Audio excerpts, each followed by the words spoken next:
ይሄን ጥያቄ እውነቱን ብቻ መልሱልኝ። ስንት ጊዜ ነው ለራሳችሁ ቢዝነስ መጀመር አለብኝ፣ የዩቲዩብ ቻናል መክፈት አለብኝ፣ የሆነ አጭር ኮርስ መውሰድ አለብኝ፣ ብቻ አንድ ነገር ሁሌም ለራሳችሁ ማድረግ አለብኝ፣ መጀመር አለብኝ የምትሉት ነገር አለ፣ ግን አላደረጋችሁትም። ለምን? መልስ ፍለጋ ምክንያት እንዳደረድሩ። ችግሩን አውቀዋለሁ። ያው እኔም እንደናንተው ነኝ። ሰላም፣ እንዴት ናችሁ? ይሄ ከየዘርፉ አካል የሆነው ዋናው ነገር የተሰኘው ቆይታችን ነው። ዛሬ የአብዛኞቻችን ችግር የሆነው የሆነ ነገር መጀመር ብቻ የሆነ ነገር ማድረግ ፈልገን አቅደን ያን ነገር መጀመር እንፈልጋለን፣ ያን ነገር ግን አንጀምርም። ለምን የሚለውንና ለመጀመር ደግሞ ምን ማድረግ እንዳለብን በዚህ ቪዲዮ እንነጋገራለን። ቪዲዮውን እስከ መጨረሻው ተመልከቱት። ቤተሰብ ካልሆናችሁ ደግሞ አሁኑኑ ሰብስክራይብ በማድረግ ተቀላቀሉ። ብዙ ጊዜ የሆነ ነገር ለመጀመር ከራሳችን ጋር ከጓደኞቻችን ጋር ከቤተሰቦቻችን ጋር በጣም ብዙ ውይይት እናደርጋለን። ለአንድ ሰሞን በዛ ጉዳይ ወይም ደግሞ በዛ ሀሳብ በጣም እንጠመዳለን፣ ሌላ ነገር ማሰብ እስኪያቀተን ድረስ ማለት ነውና በጣም ብዙ ሰዓት ስለዛ ነገር እናወራለን። ግን መቼ እንደተውነው እንኳን ሳናውቅ ያን ነገር ረስተነው ራሳችንን ደግሞ ሌላ ነገር ላይ ወይም ደግሞ ሌላ ሀሳብ ላይ እናገኘዋለንና አሁን እኔ ራሴ ምሳሌ ላድርግላችሁና በጣም ብዙ ጊዜ ብዙ ነገሮችን አስባለሁኝ፣ ማድረግ ፈልጋለሁ። ስለዛ ነገር በጣም ብዙ ሰዓት ወስጄ አስባለሁ። ጭራሽ ደግሞ በዛ ዙሪያ እውቀት አላቸው ብዬ የማስባቸውን ሰዎች ሁላ ጠይቄ ስለዛ ነገር በጣም ጥልቅ የሆኑ መረጃዎችን ሰበስባለሁኝ። ከጓደኞቼ ጋር በደንብ በዛ ሀሳብ ዙሪያ ላይ እወያያለሁ። ነገር ግን ያን ነገር አልጀምረውም። አሁን ይሄኛውን ከየዘርፉን ራሱ እንደምሳሌ ባነሳላችሁ ከ2 ዓመት በላይ ነው መጀመር አለብኝ ወይ ደግሞ መጀመር ፈልጋለሁ ብዬ በሀሳብ ብቻ የቆየሁትና ስለ ከየዘርፉ እንዴት መጀመር አለብኝ ምን ማድረግ አለብኝ የሚለውን በጣም ብዙ ሰዓት ወስጄ ከራሴ ጋር ከጓደኞቼ ጋር ሳወራ እንዲሁም ደግሞ በጣም ረጅም ሰዓት ወስዷልና ስለዛ ነገር ሳስብ በጣም ረጅም ሰዓት ወስዷልና ብዙ ጊዜ እንደዚህ አንድ ነገር ማድረግ ፈልገን ቶሎ ወደዛ ነገር አንገባምና ሀሳብ ብቻ ነው የምንሆነው። ይሄ ደግሞ ምን ያደርገናል? ቀናትን፣ ሳምንታትን፣ አንዳንድ ጊዜ ደግሞ አመታትን ሊፈጅብን ይችላልና ማድረግ የምንፈልገውን ነገር ባሰብነው ነገር ሳናደርገው እንቀራለን ማለት ነው። ይሄ ደግሞ ብዙ ጊዜ ሳናስበው ጊዜው ያመልጠናል ወይም ደግሞ ጊዜያችን ይባክናል፣ ጊዜያችን ይሄድብናል ማለት ነውና ይሄ ለምን ይሆናል? ያሰብነውን ነገር ለምንድን ነው ማንጀምረው? ያሰብነውን ነገር ለመጀመር ምንድነው የሚያግደን?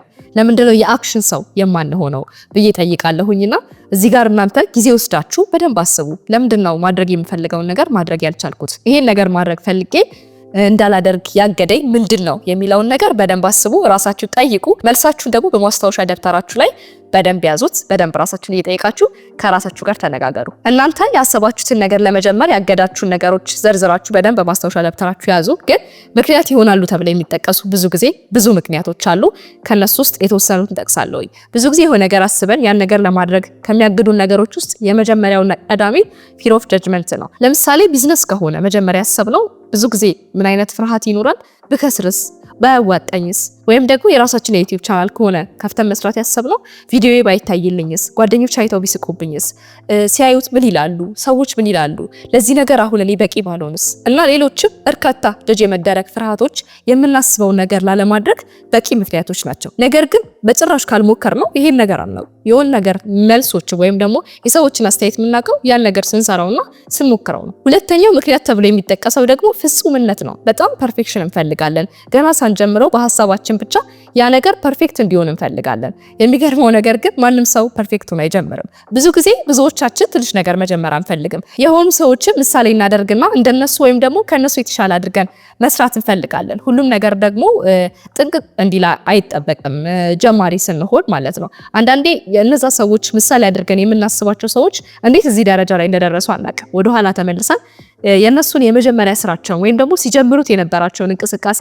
ምን ይመስል እንደነበረ ብንጠይቅ አሁን ለደረሱበት ደረጃ ወይም ደግሞ አሁን ላሉበት ማንነት በአንድ ጊዜ የመጣ ፕሮሰስ እንዳልሆነ ከነሱ በደንብ መረዳት እንችላለን። ስለዚህ ፍጹምነት ወይም ደግሞ ፐርፌክት የሆነ ነገር ጠብቀን ስራችንን ሳንጀምር ወይም ደግሞ ያሰብነውን ነገር ሳናደርግ መቅረት የለብንም ማለት ነው። አንድ ነገር ጀምረነው ቀስ በቀስ ነው ለውጥ እያመጣ መሄድ የሚችለው ማለት ነው። ሶስተኛው ደግሞ ምክንያታዊ ያልሆነ ጭንቀት ነው። መጀመር ስለምንፈልገው ነገር ሰዎችን ስናማክር ሁሉም ሰው የተለያየ ሀሳብ ነው የሚሰጠን። ስለዚህ እኛ ያ ከሁሉም ሰው የምናገኘው መረጃ ደግሞ ወስነን አክሽን ወስደን ወደዛ ስራ እንዳንገባ ያደርገናል ማለት ነው። ለምሳሌ አሁንም ቢዝነስ ላንሳና ቢዝነስ ከሆነ መጀመር የፈለግነው ለምሳሌ ከስሞል ቢዝነስ ውስጥ ኮፊ ሾፕ ከሆነ ወይም ደግሞ ኮፊ ሃውስ ነገር መክፈት ፈልገን ከሆነ ስለዛ ነገር በጣም ብዙ ሰዎች እንጠይቃለን። ሁሉም ሰዎች ስንጠይቅ ደግሞ ሁሉም የሚሰጡን በጣም የተለያየ መረጃ ነው። እንዲሁም ደግሞ አሁን ጊዜው በደንብ መረጃ ማግኘት የምንችልበት ነውና የተለያዩ ሶሻል ሚዲያዎች ላይ እንዲሁም ደግሞ ዌብሳይቶች ላይ ሰርች አድርገን ስለምንፈልገው ወይም መስራት ስላሰብነው ቢዝነስ ብዙ ነገሮችን ሰርች እናደርጋለን። ስለዚህ በጣም ብዙ መረጃዎችን ስለምናገኝ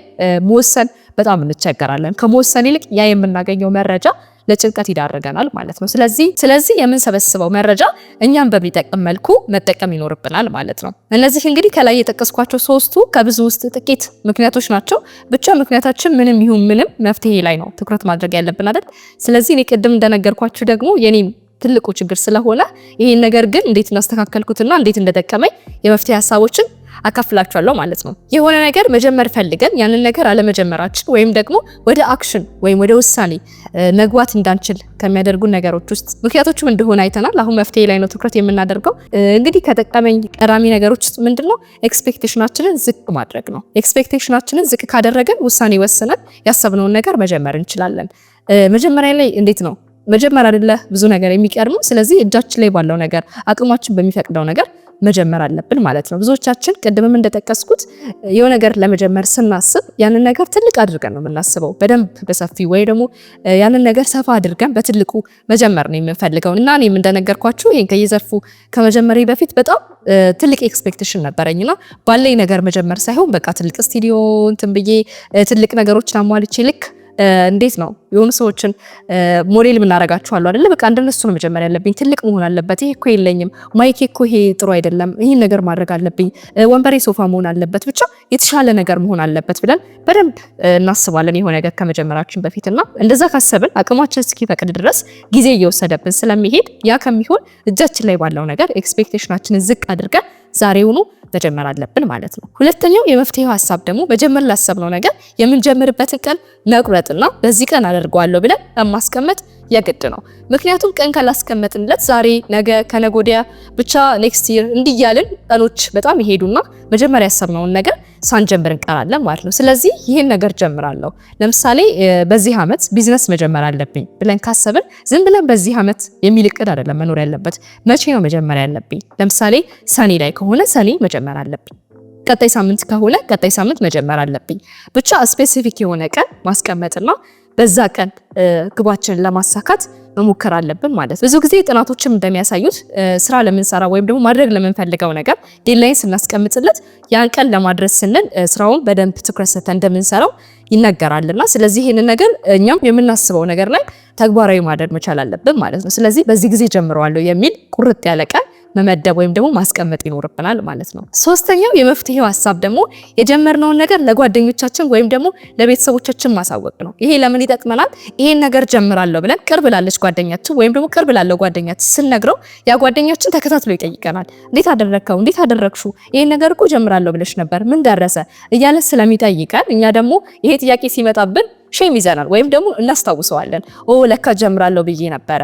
እንዴት ነው ቃላባይ የመሆን አይነት ነገር ስለሚሰማን ያን ነገር ለመጀመር እንደ አንድ መነሳሳት ወይም ደግሞ እንደ አንድ ምክንያት ሊሆነን ይችላል። ስለዚህ የምንጀምረውን ነገር ወይም ደግሞ መስራት ያሰብነውን ነገር ቅርብ ላለ ጓደኛችን ወይም ደግሞ ለቤተሰባችን ብናሳውቅ እነዛ ቤተሰቦቻችን እንዴት ነው እንደ ተቆጣጣሪ ወይም ደግሞ እንደ አስታዋሹ ነው ያግዙናል ማለት ነው። ስለዚህ መጀመሪያ ያሰባችሁትን ነገር ለመጀመር እነዚህ የጠቀስኳቸው የመፍትሄ ሀሳቦች ጠቃሚ ናቸው። እኔ ያሰብኩትን ነገር ለመጀመር የረዱኝ ናቸው። እናንተ ሞክሯችሁ ተጠቀሙበታላችሁ። ስለዚህ እነዚህን የመፍትሄ ሀሳቦች ተጠቅመን ያሰብነውን ነገር መጀመር እንችላለን ማለት ነው። እመኑን ያሰብነውን ነገር ዛሬ ካልጀመርን ወሬ ብቻውን እንቀራለን። ያሰብነውን ነገር ስንጀምር መጥፎም ይሁን ጥሩ ብቻ የተለያዩ አስተያየቶችን ከተለያዩ ሰዎች እንቀበላለን። አሁን ከየዘርፉን ስጀምር ቅርቤ ካሉ ሰዎች፣ ከማላቃቸው ሰዎች፣ ከተለያዩ ሰዎች በጣም የተለያየ ብዙ አስተያየቶችን አግኝቻለሁ፣ ጥሩ መጥፎም ማለት ነው። ስለዚህ አስተያየት ባገኘን ቁጥር ደግሞ ራሳችንን እያሻሻለን የጀመርነውን ነገር በደንብ እያሳደግን እየለወጥነው እንሄዳለን ማለት ነው። ስለዚህ በዚህ ሳምንት ማድረግ ወይም መጀመር የምትፈልጉትን ነገር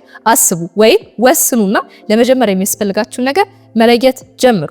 ያሰብነውን ነገር ለመጀመር ፐርፌክት የሆነ ብራንዲንግ አያስፈልገንም። ዋናው ነገር መጀመራችሁ ብቻ ነው። ስለዚህ በዚህ ሳምንት መጀመር ያሰባችሁትን ነገር በኮሜንት ሴክሽን ላይ ጻፉልኝ። ሁልጊዜም ቢሆን ከጎናችሁ በመሆን የጀመራችሁት ነገር እንዲሳካ አብሬያችሁ እሆናለሁ። ይሄን ቪዲዮ ብዙ ሀሳብ ላላቸው ወይም ደግሞ ወደ ተግባር ለማይገቡት ጓደኞቻችሁ ላኩላቸው። ሰብስክራይብ ማድረግ እንዳይረሳ። ቀጣይ እንገናኛለን። እስከዛው ቸር ቆዩኝ።